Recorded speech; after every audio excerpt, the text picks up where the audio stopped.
Bonjour tout le monde. Pour une toute nouvelle vidéo, aujourd'hui on est de retour à Kennywood. On voit, je ne sais pas, il y a trop de soleil, je vois absolument rien dans le retour de la caméra. Aujourd'hui du coup pourquoi Kennywood? Parce que tout simplement ce soir c'est une soirée un peu particulière. C'est là genre une sorte d'avant-première pour les personnes qui ont le pass annuel de l'événement Halloween du parc. Du coup le parc est ouvert de 18 h à 23 h aujourd'hui pour... oh, il y a de la petite musique d'ambiance et tout, c'est incroyable. La petite particularité du coup de Kennywood, c'est qu'ils ont c'est un petit parc, mais ils ont un gros événement Halloween. Il y a 7 maisons hantées, il y a 4 scare zones. Du coup ça va être incroyable, je vais tester tout ça. La vidéo d'aujourd'hui va être principalement sur du coup tout ce qui est voilà, en rapport avec Halloween. Ça va être un peu moins du coup sur les attractions. Il y a l'autre vlog que j'ai déjà sorti qui est, que vous pouvez aller voir. Mais bon voilà, j'ai trop hâte d'aller tester ça. J'aime trop les événements Halloween, surtout là quand c'est important comme ça va être incroyable. Ah oui, aussi petite particularité de la vidéo d'aujourd'hui, c'est que vous voyez la qualité de la vidéo a changé. Je viens d'acheter la toute nouvelle GoPro, du coup ça va être sur GoPro aujourd'hui. On va tester ça, c'est la première fois que je l'utilise, on va voir si ça fonctionne bien. Et puis voilà, Kennywood, on est parti, let's go. Bon, la soirée commence bien, je viens de me faire arrêter par la sécurité parce qu'ils n'ont pas kiffé la poignée que j'ai pour tenir la GoPro. Ils ont contacté le service média et tout. Wow, ça m'a l'air bien incroyable ce qui se passe devant, je vais vous montrer ça. Ils ont contacté le service média pour savoir, voilà, ils m'ont dit j'ai pas le droit de filmer dans les attractions ni dans les maisons hantées, mais tout le reste c'est bon, ils m'ont laissé la poignée donc ça va. Mais voilà, petit contretemps, on commence, il y a de la fumée.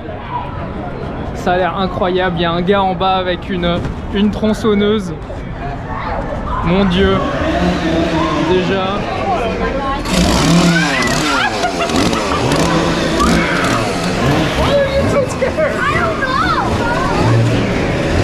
Oh là là là là.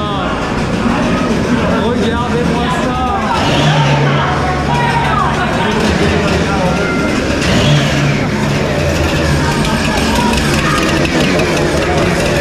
C'est incroyable. Ça vient à peine de commencer, c'est déjà, bon voilà, vous avez vu, c'est incroyable. Et c'est juste le tunnel pour aller dans le parc, hein. C'est vraiment juste le tunnel pour aller dans le parc, il y a vraiment...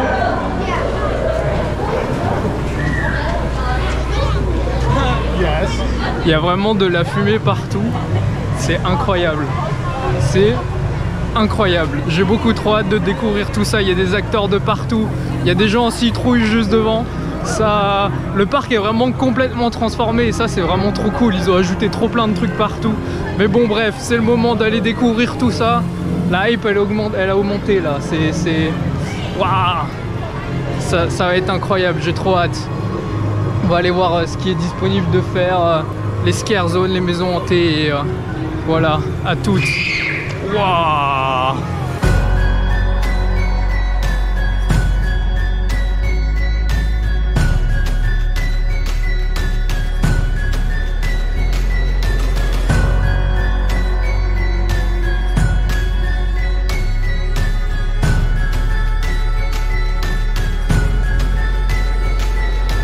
On commence tout de suite par un petit tour de Steel Curtain. Il n'y a absolument personne, les gens font les maisons hantées. Du coup je me suis dit un petit tour de Steel Curtain, ça fait pas de mal.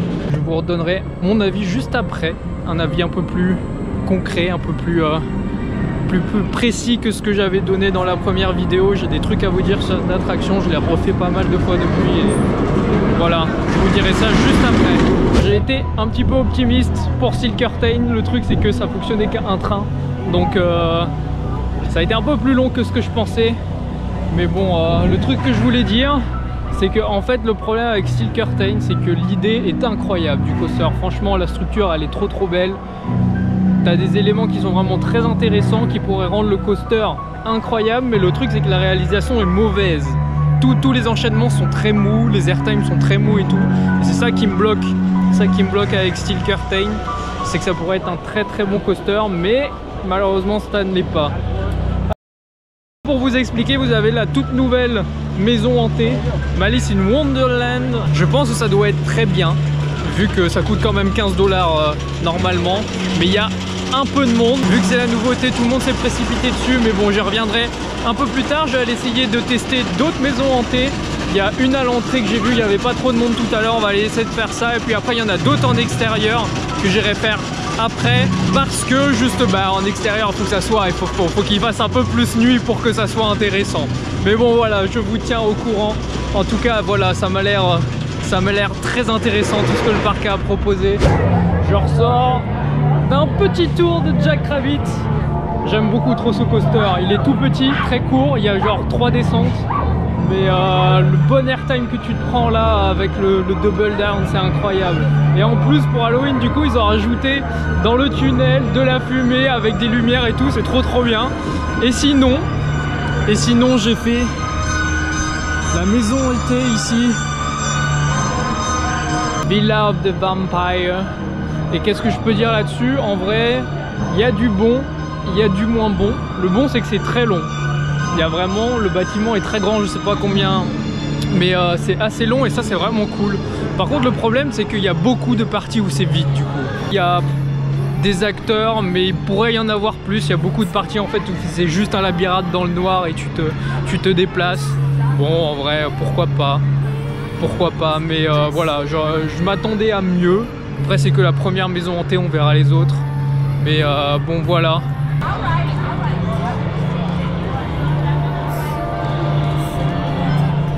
C'est bien stylé, allez on continue. Il y a une petite scare zone là. On va aller voir ce que le reste du parc nous propose.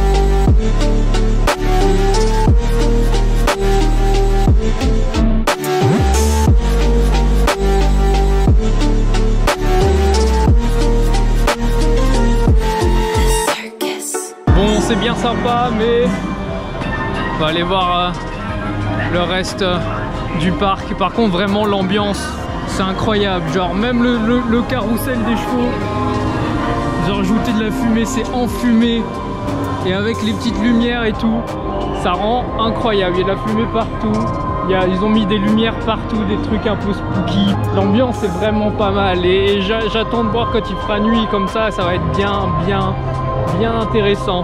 Bon, j'en profite qu'il y a un peu de lumière parce que voilà, le soleil s'est couché, il commence à faire nuit. J'ai fait une autre maison hantée, une sur un peu l'univers hospitalier avec les fous, les gens qui perdent leurs organes, leurs yeux, machin. En fait c'était pas mal, elle est un peu plus courte que la première, mais il y a plus d'acteurs, c'est plus rempli, elle joue plus sur les sons, sur les effets de surprise. En vrai c'est pas mal. Je rappelle que les maisons hantées ici elles sont gratuites, à part 2. Du coup pour des maisons hantées gratuites je trouve ça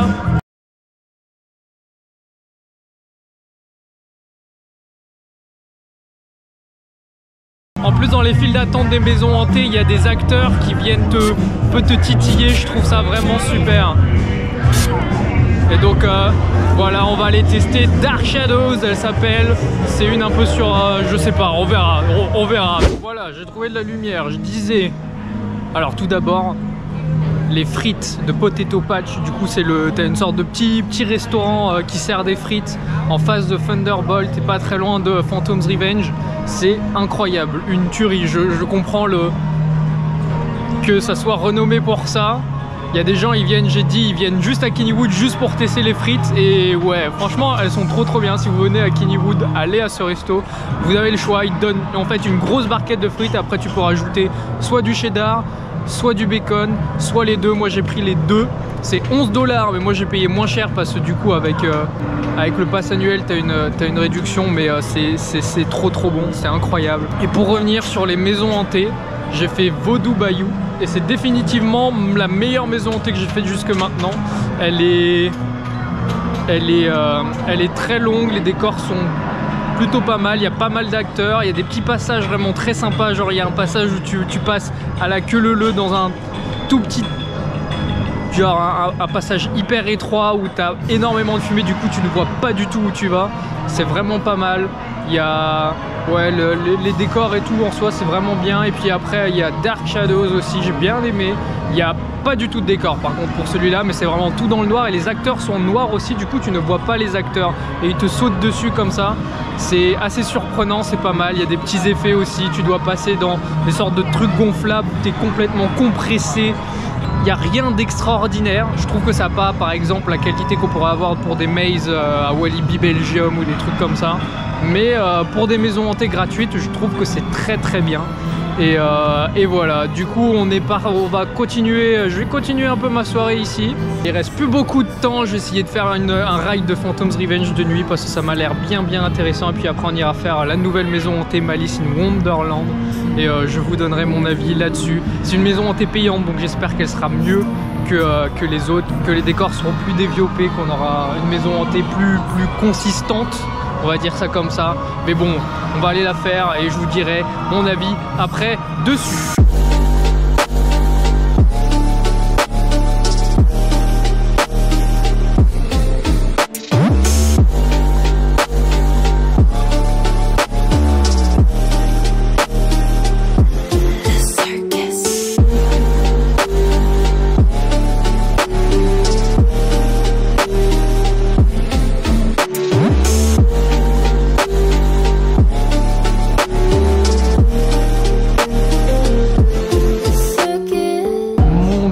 C'est incroyable, Phantom's Revenge de nuit, c'est validé 100 fois, 1000 fois, c'est incroyable, c'est vraiment le meilleur truc que j'ai jamais fait. La drop dans le ravin, elle n'est pas éclairée du tout, du coup tu descends, tu tombes, mais tu ne sais pas où ça va, tu ne sais pas quand ça se termine, c'est incroyable, tu as toujours les éjecteurs à la fin. C'est indescriptible, c'est beaucoup trop bien, mais du coup ce que j'ai remarqué, c'est qu'on a une vue sur tout le parc quand tu arrives en haut et tu vois à quel point le parc est enfumé. C'est incroyable. Genre tout au-dessus du parc, tu as un gros nuage de fumée, c'est hyper impressionnant. Et c'est vraiment, c'est Halloween quoi. C'est genre l'ambiance, elle est vraiment trop stylée, trop classe. J'aime beaucoup trop, c'est vraiment très bien. Bon, du coup, je viens de faire Malice in Wonderland. Et franchement, il y a un petit hic, un petit truc qui me pose problème. La maison hantée est définitivement bien plus belle que toutes les autres. Les décors sont vraiment beaucoup trop stylés. Et ça, c'est vraiment cool. Il y a pas mal d'interactions avec les acteurs qui te parlent, qui te posent des questions. C'est vraiment sympa aussi. Le truc qui me gêne, c'est que il n'y a pas de plafond. Tu vois le toit du bâtiment un peu du bâtiment vraiment industriel, les tôles, les trucs comme ça. Et c'est ça qui me gêne, genre ça casse un peu l'ambiance, l'immersion. C'est vraiment le truc qui me gêne. Et pour vous dire, est-ce que ça vaut 15 $? Je ne pense pas. Je l'ai fait gratuitement parce que du coup, quand avec le pass annuel, ils offraient ça. Mais je ne pense pas que ça vale 15 $. C'est vraiment, je sais pas, il manque encore quelque chose de plus.